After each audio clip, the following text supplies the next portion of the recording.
सभी का एक नए वीडियो में। तो फ्रेंड्स आज हम लोग जो है पढ़ने वाले हैं भाषा अधिगम तथा और भाषा अर्जन के बारे में। ठीक है, इससे जो है सीटेट में प्रश्न पूछे जाते हैं। सीटेट की तैयारी आपको जो है अच्छे से इस चैनल के माध्यम से हो जाएगी। आपको कहीं भी ज़्यादा जो है भटकने की ज़रूरत नहीं है। ठीक है, तो ये जो है CDP का जो है फर्स्ट क्लास है, इसको जो है ध्यान से देखिएगा। सबसे पहले हम लोग जानेंगे जो है भाषा अधिगम और भाषा अर्जन। ठीक है, इससे प्रश्न जो है हमेशा हर साल जो है पूछे जाते हैं। तो भाषा अधिगम और भाषा अर्जन देखिए क्या होता है। यहाँ पर देखिए लिखा हुआ है कि भाषा। ठीक है, सबसे पहले भाषा देखते हैं कि भाषा क्या है। ठीक है, तो भाषा वह साधन है जिसके द्वारा हम अपने विचारों को व्यक्त करते हैं। भाषा मुख से उच्चारित होने वाली शब्दों और वाक्यों आदि का वह समूह है जिनके द्वारा मन की बात बतलाई जाती है। सामान्यतया भाषा को वैचारिक आदान प्रदान का माध्यम कहा जाता है। ठीक है, इसका मतलब देखिए ये समझ सकते हैं कि भाषा वह साधन है जिससे हम जो है अपने विचारों को, अपने बातों को या फिर जो है अपने मन की बातों को जो है दूसरों के सामने व्यक्त करते हैं। ठीक है, जैसे आपके मन में कोई भी विचार है, आप जो है दूसरों को बताते हैं, तो यह क्या है, भाषा ही है। ठीक है, भाषा के माध्यम से ही बताते हैं। कोई जो है हिंदी में बताता है, कोई इंग्लिश में बताता है। ठीक है, कोई जो है भोजपुरी में बताता है। तो ये क्या है, यह भाषा ही है जिसके द्वारा जो है एक दूसरे का विचार जो है आदान प्रदान होता है। आपने कुछ किसी और को बताया और किसी और ने आपके साथ कोई बातचीत की, तो ये जो है भाषा के माध्यम से ही पॉसिबल है। ठीक है, तो इसे जो है भाषा कहते हैं, है ना। अब यहाँ पर देखिए समझने वाली बात यह है कि भाषा का आरंभ मानव के जन्म के साथ ही हो जाता है, यानी कि वह जो है बालक जो है बचपन से ही बोलता है। ठीक है, विभिन्न कौशल जैसे बोलना, पढ़ना, लिखना को पूरा करते हुए व्यक्ति भाषा में निपुणता प्राप्त करता है। भाषा ग्रहण करने की एक निरंतर चलने वाली प्रक्रिया है। ठीक है, भाषा क्या है, भाषा किसी भी मनुष्य को या भी किसी भी बालक के जन्मजात से ही, मतलब कि उसके जन्म से ही प्रारंभ हो जाता है। जैसे जन्म में पहले बच्चा जो है मम्मी पापा कहना सीखता है, तो वह क्या है, भाषा के माध्यम से ही सीखता है। ठीक है, और वह जो कुछ भी बोलता है, जैसे पढ़ता है, लिखता है, फिर जब छोटा बालक जब थोड़ा बड़ा हो जाता है तो पढ़ता लिखता है, और जो है स्कूल में जाता है तो लोगों से जो है बातचीत करता है, अपने दोस्तों से, अपने टीचर से। ठीक है, तो ये सब किसके माध्यम से कर पाता है, भाषा के माध्यम से ही कर पाता है। ठीक है, तो अगर आपसे कभी कभी क्वेश्चन जो है पूछ देता है कि भाषा क्या है, तो विचारों के आदान प्रदान करने का एक साधन है। ठीक है, अगर आपसे पूछता है कि भाषा जो है कब से कोई भी बालक भाषा कब से सीखना स्टार्ट करता है, तो वह जो बचपन से यानी कि जन्म से ही सीखना स्टार्ट करता है। ठीक है, तो अब वह जो है भाषा एक ऐसी प्रक्रिया है, तो भाषा जो है एक निरंतर चलने वाली प्रक्रिया है। ठीक है, जैसे आप लोग मान के चलिए कि अगर छोटे रहे होंगे तो आप लोग पहले हिंदी बोलते होंगे। ठीक है, हिंदी में बात करते होंगे, फिर जब थोड़े बड़े हुए तो थोड़ा ABCD सीखा, फिर जो है अंग्रेजी के कुछ अक्षर सीखे, धीरे धीरे जो है अंग्रेजी भाषा को भी सीख गए, है ना। तो ये जो है जीवन पर्यंत, अगर आप मान लीजिए किसी और राज्य में गए तो उससे सुनकर या उससे बोलकर बातें करके कोई और भाषा भी आप सीख सकते हैं, जैसे भोजपुरी सीख सकते हैं। ठीक है, खड़ी बोली सीख सकते हैं। ठीक है, तो ये सब क्या है, ये सब भाषा एक अधिगम करने का जो है एक प्रक्रिया है ना, और यह जो है निरंतर चलती रहती है। इसी प्रकार से आपके जो है प्रश्न पूछे जाते हैं, है ना। अब यहाँ देखिए एक प्रश्न पूछा जाता है कि भाषा जो है भाषा कौन से धातु से उत्पन्न हुई है, तो भाषा जो है भाष धातु से उत्पन्न हुई है। ठीक है, और इसका अर्थ क्या होता है, भाष धातु का अर्थ होता है बोलना, है ना। भाष का अर्थ क्या होता है, बोलना होता है। तो ये भी आप लोग जो है ध्यान में रखिएगा। ठीक है, उसके बाद हम लोग देख लेते हैं कि भाषा की प्रकृति कैसी होनी चाहिए। ठीक है, कोई भी चीज़ है तो उसकी जो है एक जो है प्रकृति होता है, एक नेचर होता है। तो भाषा की प्रकृति कैसी होनी चाहिए, तो सबसे पहला है देखिए, भाषा एक अर्जित संपत्ति है जिसे प्रयोग के माध्यम से ही ग्रहण किया जा सकता है और आदान प्रदान के द्वारा ही इसका विस्तार होता है, अर्थात यह पैतृक नहीं है। देखिए यह जो है पैतृक नहीं है, ऐसा नहीं है कि पिताजी अगर अंग्रेजी बोलते हैं तो बच्चा भी बहुत अच्छा अंग्रेजी बोल सके। अगर पिताजी जो है संस्कृत बात कर लेते हैं तो ज़रूरी नहीं कि बालक भी जो है संस्कृत में ही अच्छे से बात कर सके। ठीक है, तो यह जो है पैतृक नहीं है, पिता से नहीं मिलता है। यह जो है एक माध्यम है जिसे जो है आदान प्रदान यानी कि बातचीत करने से यह जो है ग्रहण होता है। ठीक है, और भाषा एक सामाजिक तथा परंपरागत वस्तु है। सामाजिक वस्तु भी है और परंपरागत वस्तु भी है। ठीक है, परंपरागत का मतलब कि आप जैसे आपके पिताजी हिंदी बोलते हैं, आपके घर में सभी लोग हिंदी बोलते हैं, तो आप भी जो है हिंदी में बात करते हैं। आपके सब घर में सभी लोग अगर अंग्रेजी में बात करने लगे तो आप भी धीरे धीरे अंग्रेजी में बात करने लगेंगे। तो ये जो है परंपरागत है। और सामाजिक का मतलब ये कि आप जैसे समाज में जाते हैं तो अपने दोस्तों के साथ, अपने बड़े लोगों के साथ या जिनसे भी बातचीत करते हैं वो, तो ये जो है एक सामाजिक प्रकृति हो गई। ठीक है, अब उसके बाद है देखिए, भाषा अनुकरण से सीखी जाती है। अनुकरण मतलब कि दूसरे का सुनकर। ठीक है, अगर मान लीजिए आप जो है इंग्लिश नहीं जानते हैं, ठीक है, आप जो है किसी और को सुनते हैं, व्हाट इज़ योर नेम, अगर वो बोलता है व्हाट इज़ योर नेम, तो आप उसका सुनकर आपको समझ में आता है कि अरे यार व्हाट इज़ योर नेम का मतलब है कि तुम्हारा क्या नाम है, तो आप भी जो है सुनकर सीख लेते हैं कि व्हाट इज़ योर नेम। ठीक है, तो ये जो है अनुकरण से सीखी जाती है, यानी कि दूसरे का सुनकर भी सीखा जा सकता है। उसके बाद देखिए, भाषा में निरंतर परिवर्तन होता है, अर्थात यह परिवर्तनशील है। परिवर्तन का मतलब कि आप जैसे बचपन में भोजपुरी में अपने घर वालों से बात करते थे, ठीक है, जैसे मन वैसे थोड़ी टूटी फूटी हिंदी भी बोल लेते थे, लेकिन जैसे जैसे बड़े होते हैं आप एकदम शुद्ध हिंदी बोलने लगते हैं। किसको तुम कहना चाहिए, किसको आप कहना चाहिए, ठीक है, किसको जो है पापा कहना चाहिए, किसको चाचा कहना चाहिए, ये सब जो है धीरे धीरे करके सीखते हैं। तो यह जो है निरंतर परिवर्तन होता रहता है ना।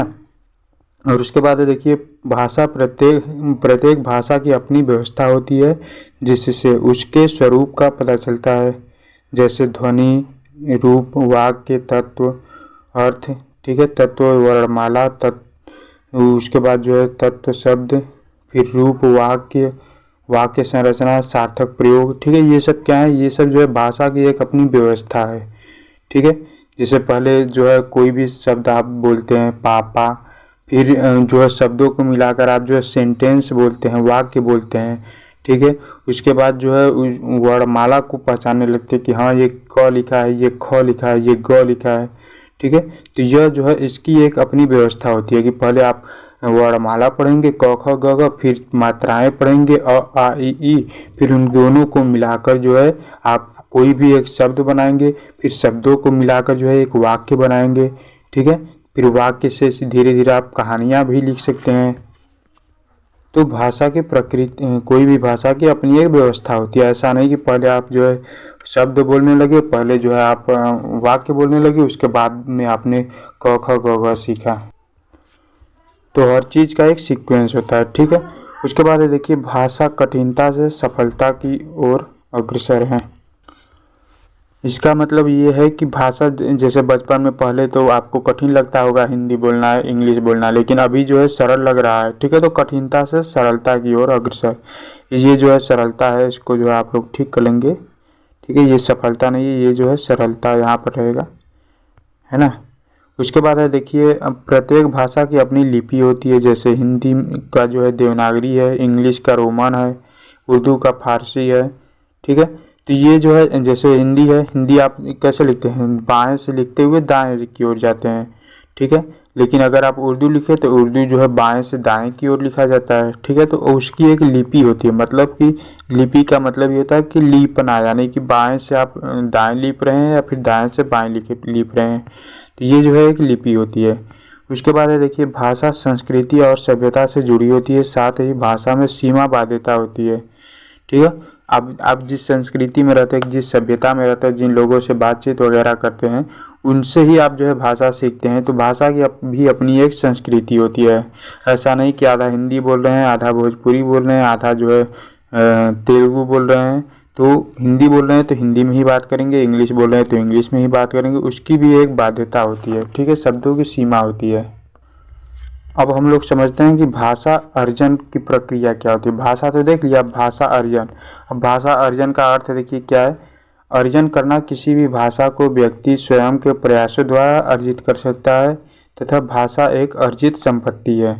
ठीक है, अब कोई भी भाषा है उसका अर्जन मतलब कि ग्रहण करना। ठीक है, अर्जन का मतलब आप समझ सकते हैं ग्रहण करना। तो भाषा का अर्जन किसी भी व्यक्ति के प्रयासों द्वारा ही अर्जित की जाती है। ऐसा तो है नहीं कि बिना प्रयास के ही आप हिंदी सीख गए, बिना प्रयास किए ही आप जो है इंग्लिश सीख गए। ठीक है, और उसके बाद जो है भाषा अर्जन देखिए अलग अलग द्वारा जो है बताया गया है। बालक अपने चारों ओर के वातावरण में जिस प्रकार लोगों को बोलते हुए सुनते हुए मतलब बोलते हुए सुनता है एवं लिखते हुए देखता है, उससे ही अनुकरण द्वारा सीखने का प्रयत्न करता है। अर्थात भाषा का अर्जन अनुकरण द्वारा ही होता है। अनुकरण द्वारा यानी कि दूसरे का सुनकर, दूसरे का देखकर जो आप कर सकते हैं वही क्या है, अनुकरण है। तो भाषा तो अनुकरण द्वारा ही सीखा जा सकता है ना। हमने अपने पापा को हिंदी बोलते हुए सुना तो हम भी हिंदी बोलने लगे, हमने अपने आसपास में हिंदी बोलते हुए सुना तो हम भी हिंदी बोलने लगे। ठीक है, तो यही इसका मतलब है। उसके बाद अगला पॉइंट है देखिए, भाषाई योग्यता एक कौशल है जिसे अर्जित किया जाता है। अर्जन की प्रक्रिया बालक के जन्म से ही प्रारंभ हो जाती है। तो अर्जन तो बालक के प्रारंभ से ही मतलब जन्म से ही प्रारंभ हो जाती है, क्योंकि वो जो है बचपन से ही बोलता है, बचपन से ही दूसरों को बोलते हुए सुनता है ना। जैसे छोटे बच्चों को आप कैसे बोलते हैं कि बेटा पापा बोलो, तो वह जो है धीरे धीरे पापा बोलने लगता है। आप कहते हैं मम्मी बोलो, तो वह धीरे धीरे जो है मम्मी बोलने लगता है। ठीक है, तो यही जो है भाषा का अर्जन है। उसके बाद है देखिए अगला पॉइंट, भाषा अर्जन में अभ्यास की महत्वपूर्ण भूमिका होती है। ठीक है, अभ्यास जो है बहुत ही ज़्यादा इंपॉर्टेंट है भाषा अर्जन में। आप किसी भी बालक को देखते हैं, आप जब वो पापा कहने लगता है तो बार बार जो है पापा कहते कहते वह जो है अच्छे से बोलने लगता है। ठीक है, शुरू शुरू में थोड़ा लड़खड़ाता है, थोड़ा गलत बोलता है, लेकिन धीरे धीरे वह जो है सीख जाता है। ठीक है, उसके बाद देखिए भाषा अर्जन द्वारा बालक अपनी प्रथम भाषा को सीखता है जो उसकी मातृभाषा है। मातृभाषा मतलब जो कि परिवार में बोला जाता है, जो आसपास पड़ोस में बोला जाता है, वही जो है उसे ही सीखता है, तो उसी को जो है मातृभाषा ही कहते हैं। ठीक है, अब भाषा अर्जन के बारे में देखिए चॉम्स्की क्या कहते हैं कि चॉम्स्की के अनुसार बच्चे भाषा अपने वातावरण से अर्जित करते हैं। उनके अंदर जन्मजात भाषा अर्जन युक्ति होती है। ठीक है, उनके अंदर जो है जन्मजात ही भाषा सीखने की क्षमता होती है, लेकिन वह जो है किससे सीखते हैं, अपने वातावरण से अर्जित करते हैं। वातावरण का मतलब कि अपने परिवार से, अपने आसपास जो लोग बोलते हैं हिंदी, उनसे। ठीक है, उसके बाद है देखिए भाषा अर्जन एक अवचेतन प्रक्रिया है। भाषा सीखने वाली समानता इस बात से अनभिज्ञ होते हैं कि भाषा भी सीख रहे हैं, है ना। अब देखिए जब छोटा बालक होता है तो वह जो है धीरे धीरे जब हिंदी बोलना सीखता है तो उसे नहीं पता होता कि मैं ये चीज़ सीख रहा हूँ। ठीक है, लेकिन जो है वह सुनते सुनते जो है बोलने लगता है, तो हमें पता ही नहीं चलता कि हम ये चीज़ सीख रहे हैं। अब उसके बाद अगला पॉइंट है देखिए, भाषा अर्जन का मतलब है भाषा को अप्रत्यक्ष या अनौपचारिक और स्वाभाविक रूप से सीखना यही तो है भाषा अर्जन। ठीक है, भाषा अर्जन मतलब सीखने से संबंधित है। ठीक है, अब हम लोग देख लेते हैं भाषा अधिगम प्रक्रिया। भाषा अधिगम प्रक्रिया क्या है? अधिगम का अर्थ है सीखना। ठीक है, गेट्स के अनुसार अनवर द्वारा व्यवहार में रूपांतर लाना ही अधिगम है। ठीक है, यानी कि गेट्स कहते हैं कि व्यवहार में जो परिवर्तन होता है, रूपांतर का मतलब परिवर्तन। ठीक है, व्यवहार में जो परिवर्तन होता है उसे ही अधिगम कहते हैं। तो कभी कभी ये भी पूछ लेता है कि व्यवहार में रूपांतर को अधिगम कहते हैं या किसने कहा था, तो आप जो है लगाएंगे गेट्स ने कहा था। उसके बाद जो है स्टेटमेंट पूछता है क्रो एंड क्रो का, कि सीखना आदतों, ज्ञान एवं अभिवृत्तियों का अर्जन है। ठीक है, तो अगर आपसे मान लीजिए पूछता है कि सीखना आदतों, ज्ञान एवं अभिवृत्तियों का क्या है, तो आप बोलेंगे कि अर्जन है। उसके बाद कभी कभी स्टेटमेंट दे देगा, आप पूछेगा कि ये स्टेटमेंट जो है किसने दिया था, ये अभिव्यक्ति जो है किसने कहा था, तो आप लगाएंगे कि क्रो एंड क्रो के अनुसार, यानी कि क्रो एवं क्रो के अनुसार। फिर जो पावलोव जो है इसके बारे में क्या कहते हैं कि अनुकूलित अनुक्रिया के परिणाम स्वरूप आदत का निर्माण ही क्या है, अधिगम है। ठीक है, और अधिगम कैसी प्रक्रिया है? एक मानसिक प्रक्रिया है जो जीवन भर चलती रहती है। ठीक है, उसके बाद जो है अधिगम में बालक परिपक्वता की ओर बढ़ता है। ठीक है, अगर आपसे पूछता है कि अधिगम में बालक किस ओर बढ़ता है, तो परिपक्वता की ओर बढ़ता है। उसके बाद वुडवर्थ क्या कहते हैं कि सीखना विकास की प्रक्रिया है। अगर आपसे पूछता है कि सीखना विकास की प्रक्रिया यह किसने कहा था, तो वुडवर्थ ने कहा था। ये सभी जो स्टेटमेंट मैं बता रहा हूँ ये सभी इम्पॉर्टेंट है आपके एग्जाम के लिए। ठीक है, उसके बाद जो है क्या है कि सीखना अनुभव द्वारा व्यवहार में परिवर्तन है। सीखना क्या है? अनुभव द्वारा व्यवहार में परिवर्तन है। जब कोई भी बात आप सीख जाते हैं तो आपके व्यवहार में वो चीज़ें जो है दिखने लगती हैं, ऑटोमेटिक आप जो है सीखते चले जाते हैं। फिर उसके बाद अब हम लोग जो है देख लेते हैं कि विशेषताएं। ठीक है, विशेषताएं क्या है भाषा अधिगम की। तो विशेषताओं में देखिए, सीखने की प्रक्रिया आजीवन चलती रहती है। ठीक है, यह एक जीवन पर्यंत प्रक्रिया, ये तो पता ही है। और उसके बाद है देखिए, सीखना परिवर्तन है। व्यक्ति अपने और दूसरों के अनुभव से सीखकर अपने व्यवहार, विचारों, इच्छाओं, भावनाओं आदि में परिवर्तन करता है। ठीक है, अगर आपसे पूछता है कि किसी भी व्यक्ति द्वारा अनुभव से सीखा गया व्यवहार, विचार और इच्छाओं में परिवर्तन क्या है, तो यह जो है सीखना है। ठीक है, उसके बाद जो है देखिए, सीखना अनुकूलन है। सीख कर ही व्यक्ति नई परिस्थितियों में अपना अनुकूलन कर सकता है। इसके बाद है सीखना सार्वभौमिक है। सभी जीव जंतु सीखते हैं। अब सीखना सार्वभौमिक है, इसका मतलब क्या है? इसका मतलब यह है कि जिस दुनिया में चाहे किसी भी देश का बालक हो, वह जो है धीरे धीरे, या फिर किसी भी देश का व्यक्ति हो, वह धीरे धीरे ही सीखता है। ऐसा नहीं कि अमेरिका का बालक जो है पता चले पैदा हुआ अगले दिन से जो है अंग्रेजी बोलने लगा। वह जो धीरे धीरे ही दूसरों को सुनकर ही सीखता है। ठीक है, तो यह जो है सार्वभौमिक है। सार्वभौमिक मतलब कि दुनिया के किसी भी कोने में कोई भी बालक हो, वह धीरे धीरे ही सीखता है। ठीक है, उसके बाद है देखिए अगला पॉइंट जो है, सीखना अनुभवों का संगठन है। सीखना नए पुराने अनुभवों का संगठन है। ठीक है, यानी कि आप जो जो अनुभव करते हैं अपने जीवन में, चाहे कठिन परिस्थिति हो या सरल परिस्थिति हो, ये क्या है? इसका एक संगठन ही तो है। ठीक है, उसके बाद है देखिए, सीखना व्यक्तिगत व सामाजिक दोनों है। व्यक्तिगत का मतलब कि आप जो है कुछ किसी भी चीज़ के बारे में सोच रहे हैं, तो वह भी अनुभव है, वह भी जो है सीखना है। और अगर आप समाज में किसी भी चीज़ को सीखते हैं, तो वह भी क्या है? सीखना है। उसके बाद देखिए, भाषा अधिगम में भाषा का औपचारिक ज्ञान या प्रत्यक्ष रूप से सीखना शामिल होता है। औपचारिक ज्ञान मतलब कि किसी एक विशेष जगह आपको जो है उस चीज़ के बारे में ज्ञान दिया जाए। जैसे आपको स्कूल में जो है पढ़ाकर बैठाया जाता है, तो वह एक औपचारिक ज्ञान है, यानी कि औपचारिक शिक्षा है। अगर आप कहीं से भी नहीं सीख रहे हैं, कि रेडियो के माध्यम से सुनकर अंग्रेजी सीख रहे हैं, यूट्यूब पर देखकर अंग्रेजी सीख रहे हैं, तो यह जो है अनौपचारिक है। औपचारिक का मतलब कि किसी भी एक पर्टिकुलर जगह पर बैठाकर आपको जो है उस चीज़ का अध्ययन कराया जाए। और अनौपचारिक का मतलब कि आप कहीं से भी सीख सकते हैं बिना किसी टीचर के मदद से। ठीक है, तो ये सब जो है भाषा अधिगम के बारे में था, है ना। तो आई होप कि आपको यह जो है अच्छे से समझ में आ गया होगा भाषा अधिगम। इसके बाद अभी बहुत सारे टॉपिक बचे हुए हैं, उनको भी मैं आपको जो है बहुत ही जल्द जो है पूरा करा दूंगा। ठीक है, तो अगर आपको वीडियो पसंद आया तो प्लीज़ वीडियो को लाइक कीजिएगा, अपने फ्रेंड के साथ शेयर कीजिएगा। और अगर आप चैनल पर पहली बार आए हैं तो चैनल को सब्सक्राइब करके बेल आइकन को प्रेस कर लीजिए।